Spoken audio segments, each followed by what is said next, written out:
Hi, my name is Sally Shepherdson, and over the summer I worked at an outdoor hiking camp. So I learned a lot about how to combat ticks and mosquitoes. So first I'm going to talk about mosquitoes. Right here I have bug spray, and this is a 25% DEET bug spray. Now you hear a lot about the downfalls of DEET, and it's a chemical, we don't know what it does to our system, and that is all very valid.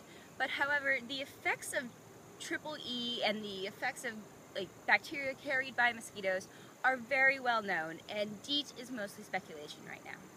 So you can buy up to 25% DEET. You can also get 7% and 15%. So it's always good to carry a combination of both.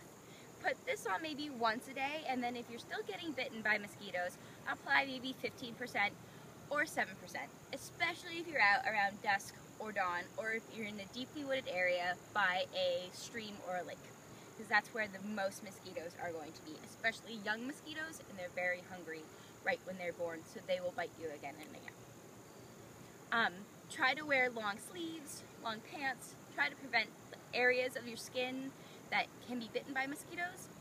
But if you do have exposed skin, bug spray, and even spraying a hat, like a baseball cap, so you don't have to apply it directly to your face, makes a big difference. The second insect that you will really have an issue with if you're outdoors in the summer and you're hiking is ticks. Ticks tend to live in high grass, and especially are prevalent in June and July, back when it's really raining a lot and you still have a lot of moisture in the ground and in the air.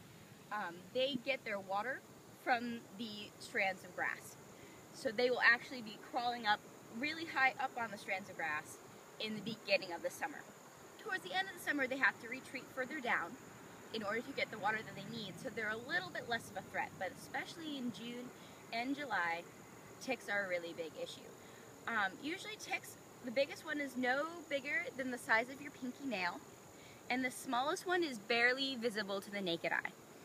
There are two types of ticks. There are dog ticks and there are deer ticks. Dog ticks are slightly bigger than deer ticks, and they do not usually carry Lyme disease. However, they could carry other forms of bacteria. So if you do find a dog tick on you, you should definitely save it and keep it in case you develop some type of ailment, because doctors may want to test that tick. Deer ticks are the ones most commonly identified with Lyme disease. And they're also much smaller. So if you find a deer tick on you, definitely save it and send it out to be tested for Lyme.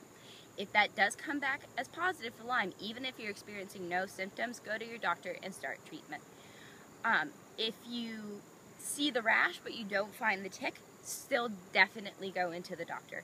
Also, you can develop the symptoms of Lyme disease without having a rash or even finding the tick. They're very small and they tend to hide in the crevices of your body, like around your ankles, around your underwear line, around your bra line, and behind your ears. Always check those areas every night if you have been hiking. The shower is a really good place to do that. But if you develop fever, achy joints, even if you don't have the rash and you know you've been outside in a time that is very tick heavy, go to your doctor and see if you might have Lyme.